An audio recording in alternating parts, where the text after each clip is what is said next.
जीवन में राग द्वेष न रह जाए। बड़ा खतरनाक है ये राग द्वेष। अगर किसी से राग है तो बड़ा सूक्ष्म होता है राग का धागा, और वो जब हमारे ऊपर संकट आएगी, विपत्ति आएगी, या तो वो धागा दिखाई देता है कि अभी वो है ना। द्रौपदी जी को पहले श्री कृष्ण याद नहीं आए, 5 महारथी पति है अतिरथी, वो याद आए, फिर भीष्मादि याद आए, फिर अपनी भुजाओं का बल, फिर दांतों का बल, और जब निर्बल तब महाबल। सुनेरी मैंने निर्बल के बल राम, महाबल प्रभु श्री कृष्ण का तब जागृत हुआ। ये राग बहुत खतरनाक है, किसी से राग ना करें। यही राग जब प्रियालाल के चरणों में अर्पित हो जाता है तो अनुराग कहलाता है। जब शरीर भोग, शरीर संबंधी, यही बहुत फंसाव वाला जन्म मरण चक्र का मूल यही राग है। और जब इसमें बाधा पड़ती तो द्वेष हो जाता है। द्वेष बहुत खतरनाक है। भजन कर रहे हैं, कई वर्ष पहले किसी ने कुछ कहा, याद आ गया और जलने लगा हृदय। उसकी पूरी सामने झांकी है, भजन कर रहे हैं प्रभु का, और झांकी है उस द्वेष जिससे हुआ है, और हृदय जलने लगा। या कभी वो सामने पड़ गया तो देखकर जल। द्वेष ना होने पावे अजात शत्रु ते सदा, भक्त अजात शत्रु होता, एक भी पूरा सृष्टि में शत्रु ना होने पावे। तो बोले क्या भक्त से क्रोध लीला नहीं होती? क्या भक्त क्रोध नहीं करता जैसे द्वेषी पुरुष करते हैं? बोले होता है, लेकिन भक्त का द्वेष ऐसा होता है जैसे जल में रकील खींचो, कितने सेकेंड, बस जितने में खींच रही उतने में, इसके बाद नहीं। ऐसा नहीं कि उसके चिंतन में आएगा कि वो बहुत दुष्ट है, ऐसा कभी नहीं आएगा। अगर कभी ऐसा दिखाई दे रहा है तो वैसे जल में जैसे ऐसे, बस ऐसे किया, खत्म। और संसारी पुरुष का द्वेष कैसा होता है? पत्थर की रकील खींच दो तो बनी की बनी, और वो जल की रकील, जल में ऐसे रकील खींचो, 1 सेकेंड में खत्म। ऐसे भक्त का आवेश होता है, कोई धर्म विरुद्ध या इष्ट विरुद्ध या ऐसा, तो एकदम वो आवेश दिखाई देगा, लेकिन उसी क्षण वो तत्काल बिल्कुल द्वेष, किंचन मात्र नहीं, किंचन मात्र मंगल की भावना नहीं। अगर राग द्वेष है तो फिर वो भक्त कैसा? जीवन में राग द्वेष न रहने पावे, किसी से राग नहीं, किसी से द्वेष नहीं, और किसी भी भोग के प्रति ऐसी प्रचंड ममता कामना ना हो कि प्रियालाल का विस्मरण हो जाए। प्रियालाल का स्मरण करते हुए धर्मयुक्त भोग को जीवन यापन के लिए स्वीकार किया गया है। प्रियालाल का स्मरण चल रहा है और शास्त्र सम्मत धर्मयुक्त भोग है जीवन यापन के लिए, लेकिन शास्त्र विरुद्ध प्रियालाल का विस्मरण करा दे ऐसा भोग भक्तजन स्वीकार नहीं करते, और जो स्वीकार करते हैं वो भक्त नहीं होते। राग द्वेष भक्त के जीवन में नहीं होता, और ऐसी भोग कामना नहीं होती जो भगवत विस्मरण करा दे या शास्त्र विरुद्ध हो। अगर शास्त्र विरुद्ध और भगवत विस्मरण कराने वाली भोग वासना, वो फिर अभी भक्ति रंग नहीं लाई। तीसरा, भजन करते हुए इसी 8वें पंक्ति में 3 बातें।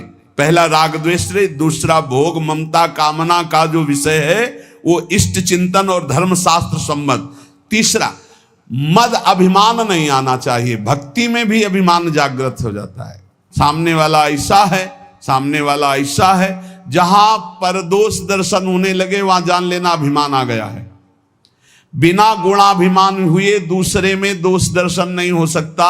अभिमान की पहचान दूसरों में दोष दर्शन, अपने में गुण का भाव, गुण का आरोप, अपने में गुण का अभिमान, दूसरे में दोष दर्शन, ये पतन का लक्षण है, सिर्फ पतन का लक्षण। ऐसा हो जाए तो प्रभु के सामने चिल्ला के रो, बचा लो प्रभु बचाओ, अभिमान आ गया। भगवान को अभिमान बिल्कुल पसंद नहीं है। दैन्यता से भगवान प्यार करते हैं और अभिमान से भगवान रोष करते हैं। सुनहु राम कर सहज स्वभाव, जन अभिमान न राखें काऊ। अभिमान आ गया तो कोई होगी बहुत बड़ी विचित्र भयावनी लीला, इसलिए बचो। जहां अभिमान आवे तो रो प्रभु से, प्रभु दूर कर दो। भयावनी लीला करते हैं फिर वो जब अभिमान आ जाता है। देखो कैसी देवर्षि नारद जी के साथ की, कैसे गरुड़ जी परेशान हो गए। भक्त के हृदय में कभी अभिमान नहीं आना चाहिए। अभिमान की पहचान दूसरों में दोष दर्शन, अपने में गुण का आरोप। इसी 8वें सूत्र में चौथा, चाहे जो कुछ नष्ट हो जाए कभी शोक विषाद नहीं करना, रोना नहीं। भक्त है, परिवार का कोई पधार गया है तो वो कीर्तन कर रहा है, वो रोएगा नहीं। ये रोना केवल मोह ममता का क्षेत्र है और नहीं रोना चाहिए। जब अब गीता जी का पीछे व्याख्या चल रही थी तो जो रोज सुनते हैं उनको याद होगा, रोने वाले के आंसू और नाक लार सब उस जीवात्मा को पीना पड़ता है जो पधार गया है। कभी नहीं रोना चाहिए। उस समय नाम कीर्तन करना चाहिए, भगवत यश गुणगान करना चाहिए, उस जीवात्मा के मंगल के लिए भगवान का नाम जप करके देना चाहिए, रोना नहीं। कुछ भी नष्ट हो जाए, कोई भी मर जाए, शोक विषाद नहीं करना, रोना नहीं। ये भक्ति के मार्ग का विषय। मंजीरा उठाओ, सब मिलके कीर्तन करो और भगवान का यश गान करते हुए उनकी अंतिम यात्रा। भक्तों की तो मृत्यु भी महोत्सव होती है। संसारी लोगों के लिए छाती पीटते हैं लोग, उनकी मरे हुए व्यक्ति की छाती में नहीं, ऐसे पीटते हैं, ऐसे पीटते हैं। और जब वो पीट के रो रहे हो घर वाले, तब पूछना कि तुम क्यों रो रहे हो, तब असलियत पता चलती है। वो रो नहीं रहा उसके लिए कि इसलिए रो रहा है, वो अपने लिए रो रहा है कि हम जो चाहा अपने लिए, बस अपनी कामना की पूर्ति के लिए। भक्त को कभी ऐसा नहीं करना। कोई पधार गया बहुत गंभीर, कोई रोए तो डांट देना चाहिए, चुप शांत नहीं रोना। उस जीव को क्यों अब कष्ट देना। अब तो नाम कीर्तन, मान लो 50 लोग आए, 50 लोग नाम कीर्तन करो और फिर उसको भगवान के मार्ग में अग्रसर हो आगे। जहां जीवात्मा जाए उसका अच्छी जगह जन्म हो, उत्तम कुलवान भक्तवानों के घर में जन्म हो, भगवत प्राप्ति हो जाए उसको। ऐसे नाम कीर्तन करके उसको प्रदान करो, तब तो बढ़िया बन जाएगा। ये सब बैठे बैठे वो इधर उधर की बातें उच्चारण करके रोना, ये सब कुछ भी नष्ट हो जाए। भक्त के आंसू सिर्फ भगवान के लिए गिरते, ध्यान रखना। भक्त की आंसू रूपी धरोहर सिर्फ भगवान के लिए काट दिया जाए तो भी आंसू नहीं गिरेंगे। भगवान के लिए ही आंसू गिरने चाहिए। शोक विषाद नहीं होना चाहिए। कुछ भी नष्ट हो जाए, क्यों नहीं होना चाहिए। हमारी तो सब जीवन था, ये नष्ट हो गया। जिसने एक क्षण में अनंत ब्रह्मांडों का सृजन कर दिया वो मेरा स्वामी है। वो चाहेगा तो हर व्यवस्था हो जाएगी, हर व्यवस्था। और हम आपसे सच्ची कहते हैं, भक्त का जो कुछ नष्ट होता है अच्छा होने के लिए होता है, पक्का समझना। नामदेव जी की कुटिया में आग लगी तो सब अच्छा ही अच्छा हो गया, नहीं हुआ। कहीं भी कुछ भी, भक्त का अगर कहीं भी कुछ भी हानि होगी, तुम निष्ठा से रहना, सब बढ़िया ही होगा। आप देख लेना, परिणाम में देख लेना। शोक किस बात का। कोई नई व्यवस्था किया है मालिक ने, इसीलिए पुराने को आग लगवा दी है, या पुराना नष्ट हो गया, कोई नई व्यवस्था की। भगवान की ताकत नहीं कि वो अमंगल कर दे। किसी ने कहा हमारा मन भगवान में ना लगा हो और हम फिर भोग लगाएं, सेवा करें तो भगवान स्वीकार कर लेंगे। कहां, वो बड़े कृपालु हैं। अरे पूरे समय मन नहीं लगा, लेकिन आपने कहीं ना कहीं मन में तो ये बनाया था कि भगवान को हम भोग लगा ले जा रहे हैं। इतनी भी ना तो श्रद्धा थी पाई भर, ना कोई भगवान से अपनापन था। स्तनों में जहर लगाया था भगवान को मारने के लिए, और भगवान ने फल दिया यशोदा मैया को जो मिलता है। ऐसे तो हमारे कृपालु भगवान है। तुम दूध का भोग लगाने सही में जा रहे हो, अब मन लगे चाहे न लगे तुम्हें फल तो मिलेगा ही। ये संशय मत करो, हमारे भगवान पर बड़े कृपालु हैं। शोक विषाद का विषय भक्त का नहीं होता। किसी के मर जाने पर, या किसी के नष्ट हो जाने पर, या किसी के छूट जाने पर। अमुक ने हमको छोड़ दिया, बड़ी कृपा की, क्यों। अब हमारा सहयोगी मित्र कौन होगा, भगवान। पक्का समझो, अगर हम किसी से अपनापन करते हैं तो सिर्फ भगवान के भाव से करते हैं। मेरे प्रभु, आप इस हृदय मंदिर में बैठे, इसलिए मैं आप बस, और कोई संबंध नहीं, केवल एकमात्र प्रभु ही वही है। उसी रूप कितने हैं लेकिन स्वरूप एक ही है, सब में वही हमारे युगल सरकार विराजमान है। और इसमें पांचवी बात, 8वें सूत्र में पांचवी बात, कभी भय और संदेह न करना, कभी भय न करना, किसी की किसी भी तरह से प्रतिकूलता देने पर डरो मत, तुम्हारे रक्षक भगवान हैं। बोले हमारी तो प्रिया जो है नील कमल हाथ में लिए हुए हैं, अब ना तो तलवार है ना गदा है, कैसे रक्षा करेंगे? तो जो ये सब बड़े बड़े दिव्यास्त्र हैं, जो जानने वाले हैं, तो 19 चरण चिन्ह प्रिया और लाल 19 चरण चिन्ह है। ये चरण चिन्ह अपने भक्त जनों की रक्षा के लिए, इन्हीं में सुदर्शन चक्र, इन्हीं में कौमोदकी गदा, इन्हीं में सब कुछ विराजमान है। भक्त की रक्षा के लिए प्यारी जो की चरण चिन्ह बलवान। वृंदावन दास चाचा जी ने बड़ी महिमा चरण चिन्हों की वर्णन की, कभी अवसर आएगा तो सुनाएंगे। हमें भय नहीं करना और हमें संदेह नहीं करना, पता नहीं भगवान ऐसा करे कि ना करे, पता नहीं प्रिया जो आगे ऐसा संभाले कि ना संभाले, भजन तो करते हैं, पता नहीं भगवत प्राप्ति होगी कि नहीं। अरे इधर भोग भी नहीं भोग रहे हो, इधर भजन भी कर रहे हो, प्रियालाल मिले कि ना मिले, पता नहीं ये भजन सही है कि नहीं सही, इस मंत्र से काम होगा कि नहीं होगा, ये जो नाम कह रहे हैं राधा नाम, इस नाम से होगा कि नहीं होगा। संदेह न करे, संशय न करे। देखो राधा नाम तो वृंदावन में व्याप्त है और हमारे रस ग्रंथों में व्याप्त है। संदेह शब्द नहीं होना चाहिए उपासना में। जो गुरु ने उपासना दी उसमें संदेह नहीं होना चाहिए।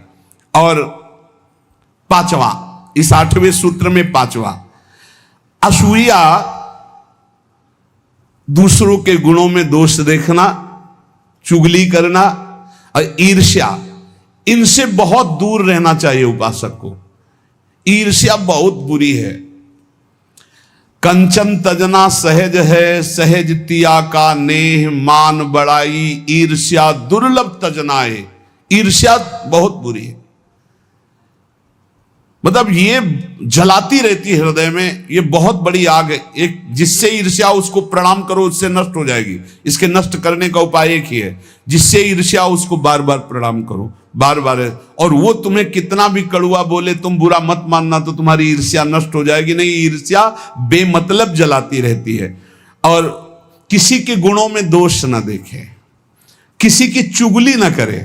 सुनो, ऐसे से कुछ लोगों का स्वभाव होता है, उनका भोजन ही नहीं पचेगा जब तक 2-4 की बुराई नहीं कर लेंगे। सुना तुमने? ऐसे से ऐसा नहीं, हमने तो नहीं। अरे मतलब ऐसे गूढ़ विषय की चर्चा मानो ब्रह्म साक्षात्कार करा देंगे।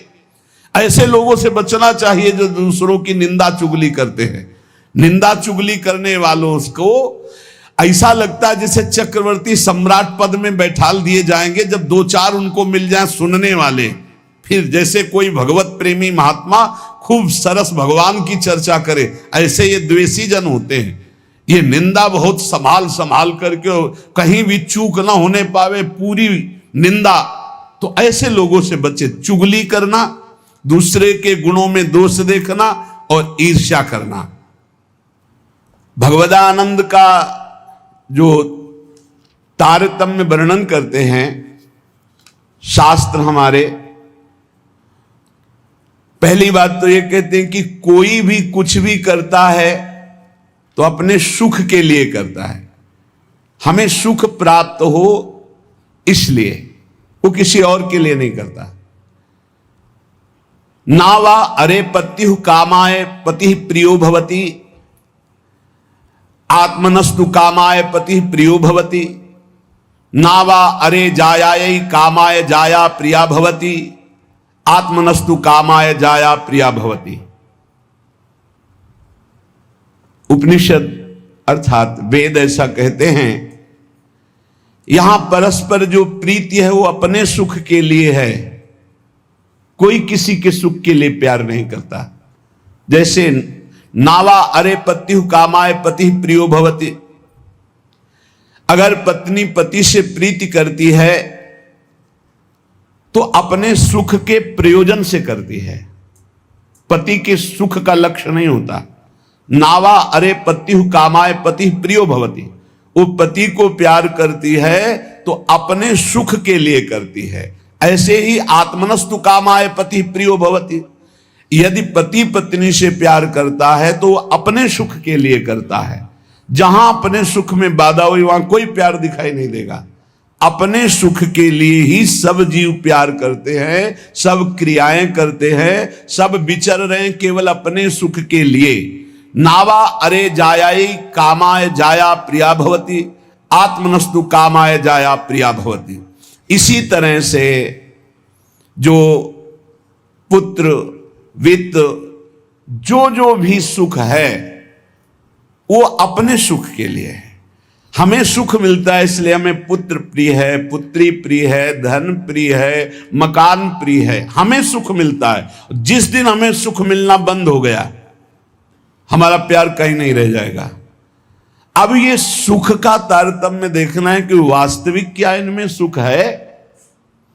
देखो यहां कह रहे हैं नावा अरे पत्यु कामाय पति प्रियो भवति, पति प्रिय नहीं है, पति से कामना की पूर्ति होती इसलिए प्रिय है। ऐसे कितने उदाहरण हैं, पुत्र के लिए, पत्नी के लिए, माता पिता के लिए, अलग अलग संबंधों में।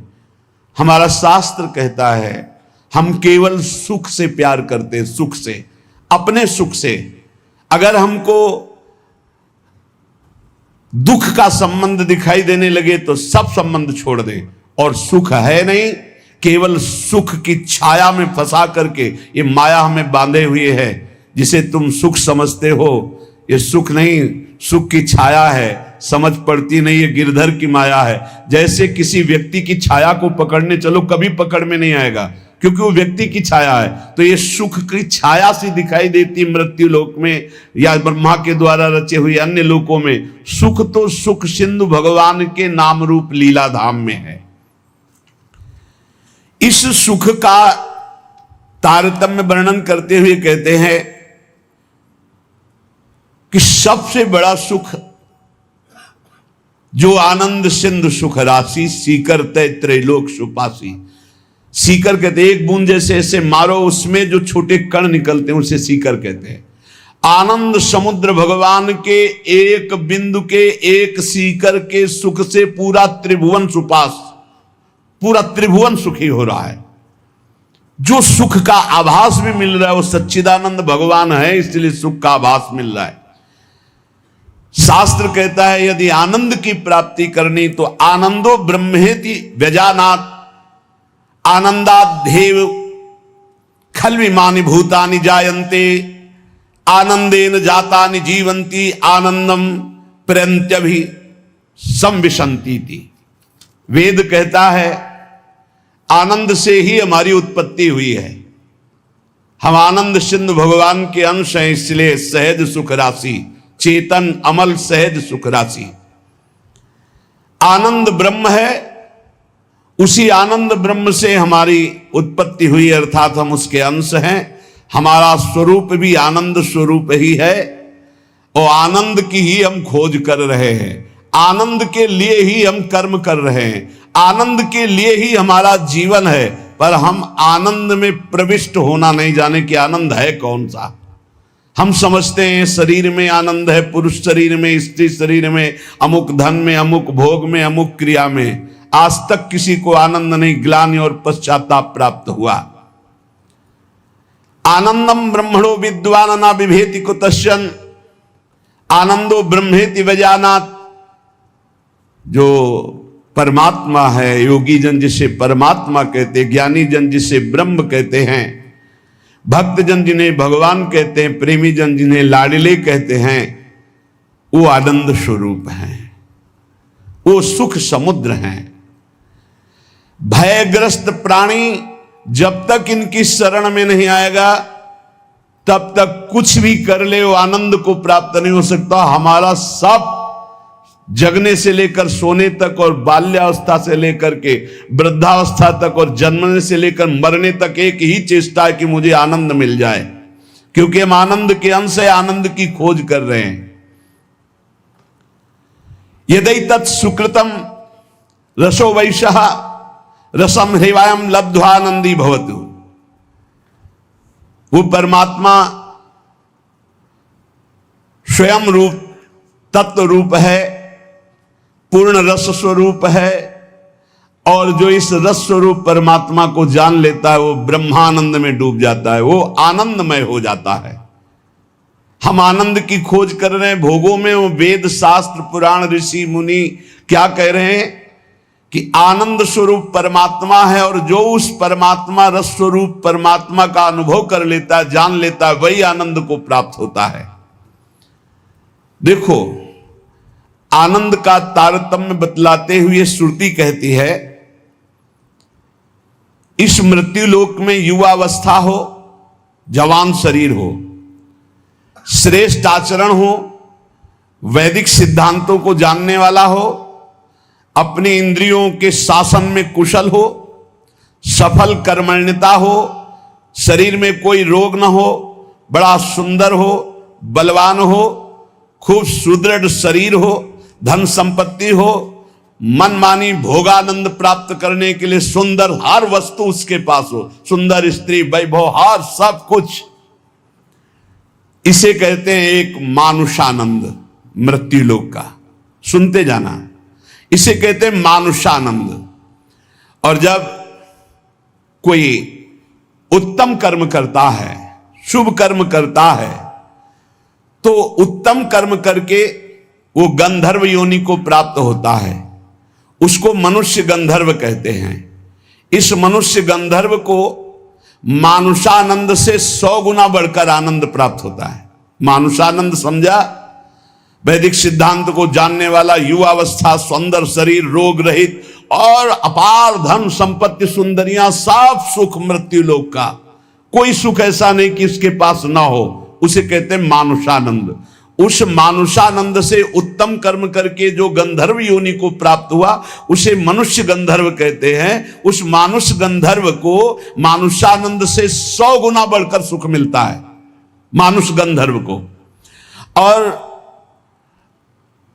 उस मनुष्य गंधर्व के आनंद से 100 गुना बढ़कर के देव गंधर्व, जो देवता गंधर्व रूप में ये साधन करके गंधर्व बना, 100 गुना मानुषानंद से बढ़कर, और उस मनुष्य गंधर्व से देव गंधर्व को 100 गुना बढ़कर के ये देव जाति स्वयं प्रकट हुए गंधर्व योनि में।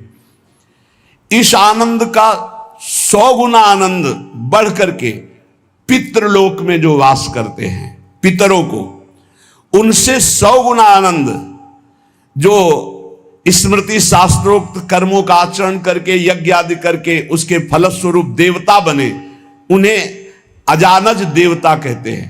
पितरों से 100 गुना आनंद बढ़ करके अजानज देवता को प्राप्त होता है, और अजानज देवता से बढ़कर 100 गुना देवताओं को आनंद प्राप्त होता है, जो देव योनि में सीधे प्रकट हुए हैं। इनका 100 गुना आनंद बढ़ करके वसु को प्राप्त होता है। देवताओं से भी 100 गुना बढ़कर आनंद वसु को, वसु से भी 100 गुना आदित्यों को, नित्य देवता। इनसे आदित्यों से 100 गुना बढ़कर के आनंद इंद्र का। देखो कितना तारतम्य है आनंद का। और इंद्र के आनंद से 100 गुना आनंद बढ़कर के बृहस्पति जी का। बृहस्पति जी के आनंद से 100 गुना आनंद बढ़कर के प्रजापतियों का, दक्ष प्रजापति आदि। ऐसे प्रजापतियों के 100 गुना आनंद बढ़कर के परमेष्ठी पद, ब्रह्मा के पद में। और जिनको ब्रह्मलोक तक कहीं आसक्ति नहीं है, ऐसे जो ब्रह्मनिष्ठ श्रोत्रीय महापुरुष हैं, उनके उस अखंडानंद का तो वर्णन ही नहीं किया जा सकता, जिसे मोक्ष सुख कहते हैं। इस प्रकार सर्वोपरि हुआ ब्रह्मानंद, जो ब्रह्म सुख परमेष्ठी पद है, उससे भी कई गुना बढ़कर के ब्रह्मानंद है। सर्वोपरि आया ब्रह्मानंद।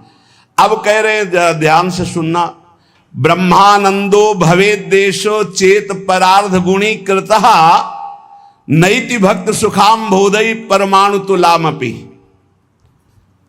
परार्ध कहते हैं एक के ऊपर 17 शून्य लगावे, एक लिखे और 17 शून्य लगावे तो जो संख्या बनती है उसे परार्ध कहते हैं। अगर ब्रह्मानंद में 1 और 17 शून्य लिख करके गुणा किया जाए, मानुषानंद से 100 गुना 100 गुना 100 गुना 100 गुना ऐसे बढ़ते आए तो सबसे बड़ा सुख हुआ परमेष्ठी पद ब्रह्मा का, और ब्रह्मा से अनंत गुना बढ़कर सुख हुआ ब्रह्मानंद, मोक्ष सुख। और उसमें परार्ध गुणीकृतः 1 लिख करके 17 शून्य लगा करके ब्रह्मानंद में गुणा किया जाए तो प्रिया प्रीतम के प्रेम रस के आगे वो कुछ नहीं है। कह रहे हैं परमाणु तुला में, परमाणु बहुत छोटी वस्तु होती, प्रिया प्रीतम के प्रेम भक्ति के आगे जो सुख मिलता है उस सुख के आगे ब्रह्मानंद में 1 लिखकर 17 शून्य लगाकर परार्ध का गुणा किया जाए तो जो संख्या आएगी वो प्रेम रस के आगे कुछ नहीं, परमाणु के समान भी नहीं। इतना अपार सुख प्रिया प्रीतम के प्रेम में है। हम प्रिया प्रीतम के प्रेम के उपासक मानुषानंद में ही फेल हो रहे हैं। गंधर्वानंद, अजानज देवता, फिर देवता वसु आदित्य, फिर देवराज इंद्र, बृहस्पति, प्रजापति, ब्रह्मा का सुख, और फिर ब्रह्मानंद, और फिर ब्रह्मानंद से भी परार्ध गुणीकृतः ये प्रिया प्रीतम का प्रेम वो परमाणु तुल्य भी नहीं है। ऐसे प्रिया प्रीतम के भजन के लिए, प्रेम के लिए हम मानुष सुख में अपना भजन छोड़ देते हैं। हमारी क्या स्थिति है?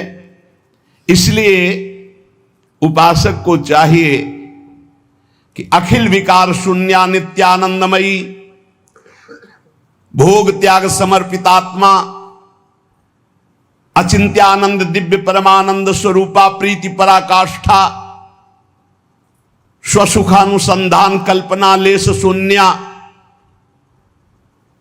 श्याम विदुवदन चकोरी, श्री कृष्ण मनोमनस्विनी, श्री कृष्ण प्राण प्राणा, ऋषि मुनि मना कर्षक चित्ताकर्षणी, श्री कृष्ण हृदया, श्री कृष्ण जीवना, श्री कृष्ण स्मृति रूपा, श्री कृष्ण सुखैक मना, श्री कृष्णानंद प्रवर्धनी, श्री कृष्ण प्राणाधिदेवी, श्री कृष्णा आराध्या, श्री कृष्णा आराधिका, नित्य कृष्णानुकूल्यमयी, श्री कृष्ण प्रेम तरंगिणी, श्री कृष्ण अर्पित मनोबुद्धि, श्री कृष्ण सेवामयी, श्री कृष्णास्या, श्री कृष्णाश्रिता, श्री कृष्ण कीर्ति ध्वजा, श्री कृष्णात्म स्वरूपा श्री लाडली जी की उपासना में अपना अस्तित्व मिटाना होता है।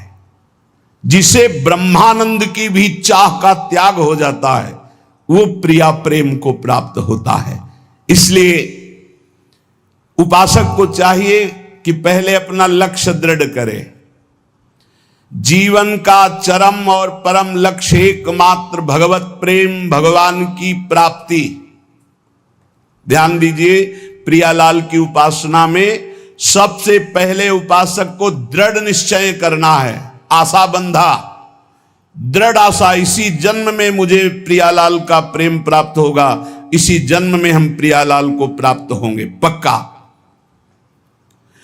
बुद्धि केवल प्रियालाल के विषय में ही विचार करे। जीवन भर हमारा एक ही कार्य है साधना का, मय्येव मन आधत्स्व मयि बुद्धि निवेश है। प्रियालाल में मन लगाना है, प्रियालाल में बुद्धि लगानी। बुद्धि का काम है निश्चय करना, मन का काम है संकल्प विकल्प करना। अब निश्चय तो हमारा दृढ़ हो गया कि प्रियालाल ही हमारे हैं, निश्चय हो गया कि सुख है प्रियालाल में, बस ये झूठे संसार में नहीं। अब संकल्प विकल्प करने वाले मन को रोक के प्रियालाल के नाम में, रूप में, लीला में, धाम में लगाना है। श्री भगवत ऋषि जी महाराज कह रहे हैं, हम शिष्य श्यामा श्याम के गुरु, हम श्यामा श्याम। बड़ी ऊंची स्थिति की बात कह रहे हैं। ये तभी होती जब हमारा मन और बुद्धि का निश्चय केवल श्यामा श्याम में है। देखो, ये गुरु शिष्य का संबंध प्रियालाल से संबंध दृढ़ होने के लिए है। वही श्यामा श्याम अपने स्वरूप का प्रकाश करने के लिए, प्रेम का प्रकाश करने के लिए, मार्ग का ज्ञान कराने के लिए गुरु रूप में विराजमान होते हैं, और कोई दूसरा नहीं। गुरु गोविंद न भेद कराए। लेकिन यह बाहरी व्यवहार का क्षेत्र नहीं गुरु शिष्य का, ये शुद्ध परमार्थ का संबंध है। इसमें लौकिकता की गंध भी नहीं है। इसीलिए कह रहे हैं, हम शिष्य श्यामा श्याम के, गुरु हम श्यामा श्याम। ओत प्रोत अर्पण कियो, निज मन तन धन धाम। निज मन तन धन धाम, निरंतर अंतर नाही। निस दिन दुख सुख संग, असुचि सुचि घर बन माही। नश्वर नेह निमित्त देह, नाते सो उपशम। भगवत हमरे प्राण सदा, भगवत के हैं हम। भगवत ऋषि जी कह रहे, हम किसी और के न शिष्य हैं और न किसी के गुरु हैं। हम देहाभिमानी गुरु चेला नहीं हैं। चेला काहू के नहीं, गुरु काहू के नाहि। सखी लड़ैती लाल की, रहत महल के माही। रहे महल के माए, टहल सब करे निरंतर। दंपति अति कुलाए, पलक कहूं परे जो अंतर। भगवत भगवत कहां करे नहीं, हम बिनु केला। ताते हम परिहरे, देह मानी गुरु चेला। ये देह मानी संबंध नहीं है। आध्यात्मिक संबंध का आधार है गुरु भाव। ये देह भाव वाला संबंध नहीं कि जैसे भाई बहन और रिश्ते नाते ऐसे गुरु भी बना लिए। ये सिर्फ अध्यात्म का संबंध है। प्रायः देह भाव में ही स्थित होकर के देह भाव को ही गुरु मान लिया जाता है। नहीं, ये देह भाव का नाश करने के लिए संबंध है गुरु शिष्य का। देह भाव को पुष्ट करने के लिए नहीं, नष्ट करने के लिए है। अपने देह की उपेक्षा करके गुरु को सच्चिदानंद के स्वरूप में स्वीकार करना परमार्थ का स्वरूप है। गुरुर् ब्रह्मा गुरुर् विष्णु गुरुर्देव महेश्वरा, गुरु साक्षात परब्रह्म तस्मै श्री गुरुवे नमः। तो गुरु का देह मंदिर है, उसके अंदर बैठा हुआ जो परमात्म तत्व वही गुरुदेव है। वही परमात्म तत्व कौन है? श्यामा श्याम। लौकिक मान्यता में मारे घूम रहे हैं। भगवत ऋषि जी कहते हैं, हम चेला का हुके नहीं और गुरु का हुके ना ही। देहाभिमानी, ना हम गुरु हैं और ना देहाभिमानी हम चेला स्वीकार करते हैं। हम सखी लड़ैती लाल के, रहत महल के माही। रह महल के माए, टहल सब करे निरंतर। रात दिन अपनी प्यारी जू की सेवा में रहते। अगर पलक भर की ओट हो जाए तो कहां है भगवत रसिक, कहां है भगवत रसिक। भगवत भगवत अकुलाकर पुकारने लगते हैं। भगवत भगवत कहां करें नहीं, हम बिनु केला। हमारे बिना वो केल ही नहीं करते। ताते हम परिहरे, देह मानी गुरु चेला। आज जो है संसार में यही फैल रहा है। जैसे और संबंध ऐसे गुरु संबंध बना लिए। गुरु संबंध केवल अध्यात्म के लिए, भगवत प्राप्ति के लिए, ऐसा नहीं। अंधे का हाथ पकड़कर चलने वाला अंधा दोनों कुएं में गिरते, दोनों मार्ग भटक जाते हैं। हमारा गुरु संबंध केवल अध्यात्म के लिए, अध्यात्म भगवत प्राप्ति श्यामा श्याम के लिए। और वहीं देह भाव का विस्मरण करने का सौभाग्य मिलता है गुरु चरणों में। जब उनकी आज्ञा में हम रहते हैं तो हमारा अहम नष्ट हो जाता है। पर किनकी आज्ञा में? जो देह मानी नहीं, जो स्वरूप बोध प्राप्त है, जो शब्द ब्रह्म पार ब्रह्म के अनुभूत महापुरुष हैं, जो प्रियालाल के अनुरागी जन हैं, वो प्रियालाल और उनमें किंचन मात्र भेद नहीं है। इसीलिए हम शिष्य श्यामा श्याम के और गुरु हम श्यामा श्याम। कितनी ऊंची स्थिति। भगवत रसिक जी कह रहे हैं, हम शिष्य हैं श्यामा कुंज बिहारी के और हम गुरु भी हैं श्यामा श्याम के। ये श्यामा श्याम के गुरु हैं।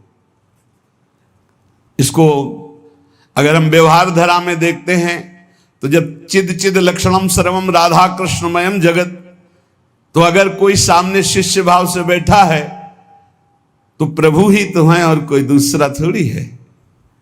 यहां प्रभु है तो सामने भी प्रभु है। व्यवहार देश और नवनिवृत्त निकुंज देश में सखी जो आज्ञा करती है वही प्रिया प्रीतम। कैसी आज्ञा?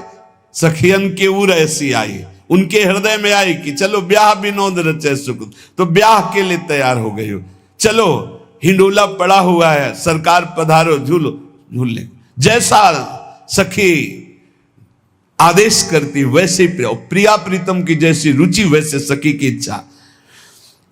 सखी स्वरूप से जैसी आज्ञा करते श्यामा कुंज बिहारी वैसे ही करते जैसा निर्देश देती सहचरी। इसीलिए कह रहे हैं गुरु हम श्यामा श्याम के, हम शिष्य हैं श्यामा श्याम के, हम गुरु भी हैं श्यामा श्याम के। बड़ी ऊंची स्थिति। उरोत प्रोत अर्पण कियो निज मन तन धन धाम। ऐसी स्थिति कैसे आई? अपना तन मन धन सब कुछ अर्पण कर दिया श्यामा श्याम के। तब समझ में आया कि गुरुदेव श्यामा श्याम गुरुदेव, दूसरा नहीं है। गुरुदेव ही श्यामा श्याम है, श्यामा श्याम ही गुरुदेव हैं। और श्यामा श्याम की जब इस प्रकार समर्पण वृत्ति आई तो भावे मोहि जोई सोई सोई करें प्यारे। ये है हम गुरु श्यामा श्याम के। पहली पंक्ति में हम शिष्य श्यामा श्याम के, जोई जोई प्यारो करे सोई मोहि भावे। और दूसरी पंक्ति भावे मोहि जोई सोई सोई करें प्यारे। भावे मोहि जोई सोई सोई करें प्यारे, ये है गुरु हम श्यामा श्याम के। जैसा हमें भाता वैसे हमारे प्यारे युगल सरकार करते हैं। अपने तन मन धन धाम सबका विस्मरण करके एकमात्र श्यामा कुंज विहारी में तन्मय हो जाना, यही गुरु शिष्य के संबंध का स्वरूप है। कोई भेद नहीं रहा, अभेद हो गए। यहां श्यामा श्याम, सामने श्यामा श्याम, आंख मूंदो तो श्यामा श्याम, आंख खोलो तो श्यामा श्याम। ऐसा प्रेम स्वरूप जब जागृत होता है तो कह रहे निस्दिन दुख सुख संग असुच सुच घर बन माही। अब शरीर दुख में है या सुख में, शरीर अपवित्र है या पवित्र है, शरीर घर में है या वन में, कोई फर्क नहीं पड़ता। अपवित्र है या पवित्र, कोई फर्क नहीं पड़ता। ये सब प्रारंभिक बातें हैं। पवित्रता अपवित्रता, शरीर शौच में बैठा हुआ, मन लीला में डूबा हुआ है, सामने प्रिया प्रीतम विराजमान है। अब वहां पवित्रता पवित्रता का क्या, कैसे जालोगे इन बातों को? कह रहे निस्दिन दुख सुख संग असुच सुच घर बन माही। अब नश्वर नेह निमित्त देह नाते सो उपसम।